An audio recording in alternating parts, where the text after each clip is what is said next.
Hi everyone, happy 2026. Welcome back to my channel. My name is Kay if this is your first time, and if not, welcome back. This is our monthly video for our reading wrap, and so since it is January, these are all the books I read this month. So on my Kindle, I am reading Kindle Unlimited. They are doing 3 months free when you first sign up.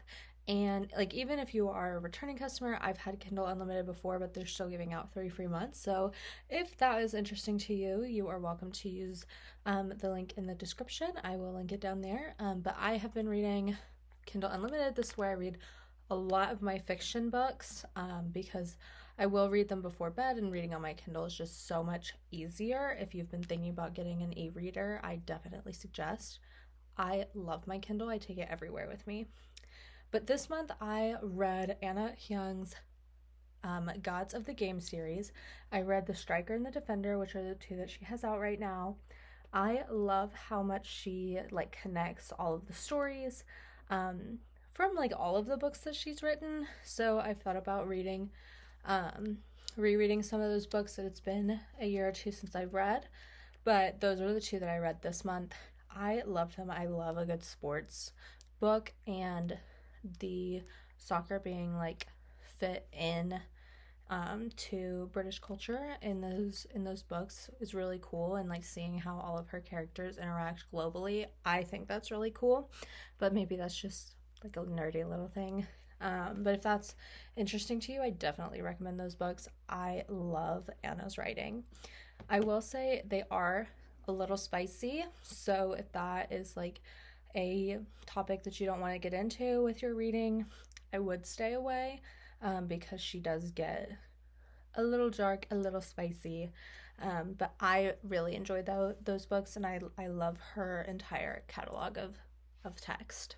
Next, since my new semester of classes have started, there is one book that I have completed thus far. So I am taking a class on fundraising. So I read A Spirituality of Fundraising. This is by Henry Nouwen. I love all of Nouwen's books. They're so good. If you get a chance to read any of them, I definitely suggest. But this one's really interesting. So my MBA is focused on nonprofit management. So I'm taking a nonprofit fundraising course. And this was the first text that we read. It was so good. This book is so interesting, and it's so short and little. Like even the like text inside is really large. It's such an easy read, but it's like so deep and complex that it's like useful, and it doesn't feel like a 50-page book. But this is so good, and I definitely suggest it if that's any of your interest. If you're doing any nonprofit work, fundraising, or just like general fundraising, this definitely has some good insight into the practice of fundraising and like mission development too. Okay, so now we're going to kind of get into the books that I'm reading. So I am still reading Our Secular Vocation. I think I mentioned this in my last video. This is a book that I'm reading for work. I'm about halfway through it now. I've taken a little pause from it. It's just such a dense book.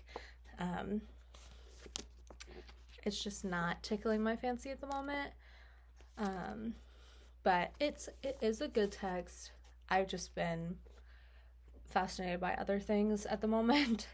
But this book is just about work, and like as people, how we are created to do work, and how we can find our calling even if it's outside of the ministerial fields, which I feel like in Christian communities is really hard to talk about having calling that is outside of ministerial work. I don't know, it just seems like such a weird topic at times. So Dr. Charles really gets into kind of the nitty-gritty of that, and how we are as created beings created to work and steward the world well. So I am enjoying this. It is dense, and I've read so many theology books throughout my entire education. Reading another one when I don't have to is just a little hard. Adjacently, I have been reading Strength to Love. This is a collection of Martin Luther King's sermons. I'm almost done. I'm on his 13th sermon. But I started reading this last year around this time, and I got halfway through, and so I'm finishing it hopefully really soon. I like adding this to my quiet time in the morning when I have time. So I've gained a lot actually from his sermons. I do a lot of annotating in his text. He just provides such a different insight than a lot of white sermon preachers that I've heard. So it is interesting to kind of get that different perspective. Where I go to church now is led by a Filipino priest, and he definitely has some different insights than where I grew up, which was a lot of white pastors. And so I really enjoy getting that different interpretation of scripture and of just experiences that influence our interpretation of scripture. So I definitely suggest. I love MLK. So I've been really enjoying his sermons. Lastly, this has been my night book. You can see my little reading light is in it, but I've been reading all our yesterdays. So this is like a fictionalized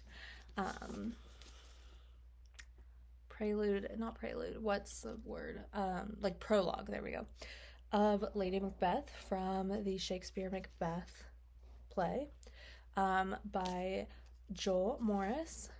This book is so good. I'm about a third of the way in, maybe, not really. It's so good. I can't stand the story of Wuthering Heights, but I love reading the book because it is so strange. Like, the literature is just so good, and that's how I feel of all our yesterdays. The story is absolutely so messy, but the literature is so good. Like, it's so encapsulating. Like, it just pulls you in, and it's like so hard to follow. Like, I could not tell you what the story is about, but it is so interesting. Like, I just want to keep reading it. So I definitely suggest that book. It sounds like I'm not suggesting it at all, but I promise this book is worth it. It is so good. I actually found this book on Goodreads, so I have found it and I've started reading it. It's so good. It goes back and forth between Lady Macbeth and her son from her first marriage, and her meeting Macbeth and all of that kind of thing. If you are interested in Shakespeare, I remember learning about the story of Macbeth when I was doing theater as a kid, because you weren't allowed to say Macbeth in the theater. So it's like, this is full circle. So that is what I've been reading this month. So you can find all of the books linked below in my Amazon storefront, and you can also follow me on TikTok and Instagram, and I'll link those below as well. And I have loved getting to hang out with you all today and kind of share what I'm reading. So I will see you all next month for our February reading wrap. Bye guys.